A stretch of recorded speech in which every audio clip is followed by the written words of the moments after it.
కర్ణాటక రాష్ట్ర విజయనగరం జిల్లా హోస్పేట తమిళనాడులో సంకీర్ణ ప్రభుత్వం సాధించిన విజయాలను అక్కడి రాజకీయ పరిణామాలను స్వాగతిస్తూ విజయనగరం జిల్లాలోని హోస్పేట నగర ప్రధాన కూడలి అయిన డాక్టర్ పునీత్ రాజ్ కుమార్ సర్కిల్ వద్ద ఈ రోజు కాంగ్రెస్ పార్టీ షెడ్యూల్ కులాల విభాగ ఆధ్వర్యంలో ఆదివారం ఘనంగా విజయోత్సవ కార్యక్రమాన్ని నిర్వహించారు.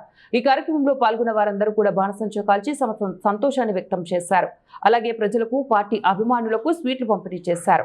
దేశంలో ప్రజాస్వామ్యం మరియు సంకీర్ణ రాజకీయాల విజయానికి మద్దతుగా కార్యకర్తలు ఉత్సాహంగా నినాదాలు చేశారు. ఈ సందర్భంగా విజయనగరం జిల్లా షెడ్యూల్ కులాల విభాగం జిల్లా అధ్యక్షుడు సోమశేఖర్ మాట్లాడుతూ మనవాద భావజాలం కలిగిన బీజేపీ పార్టీ ఏ కారణం చేతనైనా సరే దక్షిణ భారతదేశంలో ఎప్పటికీ రాజకీయంలోకి రాలేదని అన్నారు. దీనికి ప్రధాన కారణం వారిలో నిండిన మతతత్వ భావాలు, రాజ్యాంగ వ్యతిరేక మనస్తత్వం మరియు సమాజ స్థాపన అనే ఆశయమేనని పేర్కొన్నారు. ఈ కార్యక్రమంలో మరెందరో మంది ఇతర నాయకులు ప్రసంగించారు. తమిళనాడులో అమలవుతున్న ఆదర్శవంతమైన పాలన మరియు సంకీర్ణ ప్రభుత్వ విజయం యావత్ దేశానికే ఒక వరమని వారు అభివర్ణించారు. సామాజిక న్యాయం దిశగా సాధించిన ఈ విజయాన్ని వేడుకగా జరుపుకోవడానికే కాంగ్రెస్ షెడ్యూల్ కులాల విభాగం ఈ కార్యక్రమాన్ని నిర్వహించిందని ఆయన తెలిపారు. ಜೊತೆಗೆ ಸಂವಿಧಾನವನ್ನ ಭದ್ರವಾಗಿ ರಕ್ಷಣೆಗೊಳಿಸಬೇಕು. ಬಾಬಾ ಸಾಹೇಬ್ ಅಂಬೇಡ್ಕರ್ ಅವರ ಆಶಯಗಳನ್ನ ಈಡೇರಿಸತಕ್ಕಂಥ ಕೆಲಸ ಟಿವಿಕೆ ಪಕ್ಷ ಮಾಡ್ತದೆ. ಅದ್ರ ಜೊತೆಯಾಗಿ ಇವತ್ತು ಕಾಂಗ್ರೆಸ್ ಪಕ್ಷವು ಜೊತೆಗೂಡಿ ಇವತ್ತು ಸರ್ಕಾರವನ್ನು ರಚನೆ ಮಾಡ್ತಕ್ಕಂಥದ್ದು ಇಡೀ ಈ ಭಾಗದ ಎಲ್ಲ ಪ್ರಗತಿಪರರು ಸ್ವಾಗತವನ್ನು ಬಯಸ್ತಾ ಇದ್ದಾರೆ.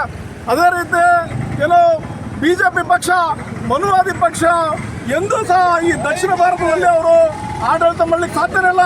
ಯಾಕಂತಂದ್ರೆ ಸಂವಿಧಾನ ವಿರೋಧಿ ಮನಸ್ಥಿತಿ ಮತ್ತು ದಲಿತ ವಿರೋಧಿ ಮನಸ್ಥಿತಿ, ಮಹಿಳಾ ವಿರೋಧಿ ಮನಸ್ಥಿತಿ ಮತ್ತು ಶಿಕ್ಷಣ ವಿರೋಧಿ ಮನಸ್ಥಿತಿ ಹೊಂದಿರೋದ್ರಿಂದ ದಕ್ಷಿಣ ಭಾರತದಲ್ಲಿ ಯಾವುದೇ ಕಾರಣಕ್ಕೂ ಬಿಜೆಪಿಗೆ ಅಧಿಕಾರ ಬರಲಿಕ್ಕೆ ಸಾಧ್ಯನೇ ಇಲ್ಲ.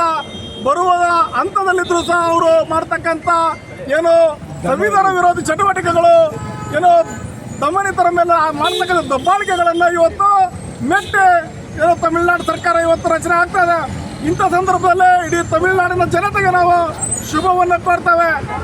ಒಂದು ನೂತನ ಸರ್ಕಾರ ಇವತ್ತು ರಚನೆ ಆಗ್ತಾ ಇದೆ. ಅಂಥ ಸಂದರ್ಭದಲ್ಲಿ ಅವರು ಕೊಟ್ಟಿರ್ತಕ್ಕಂಥ ಎಲ್ಲ ಭರವಸೆಗಳು ಈಡೇರ್ತವೆ ಅಂತ ನಾವು ಭರವಸೆಯನ್ನು ಇಟ್ಕೊಂಡು ಇವತ್ತು ನಾವು ತಮಿಳುನಾಡಿನ ನೂತನ ಸರ್ಕಾರಕ್ಕೆ ಜೋಸೆಫ್ ವಿಜಯ್ ಅವರ ನೇತೃತ್ವ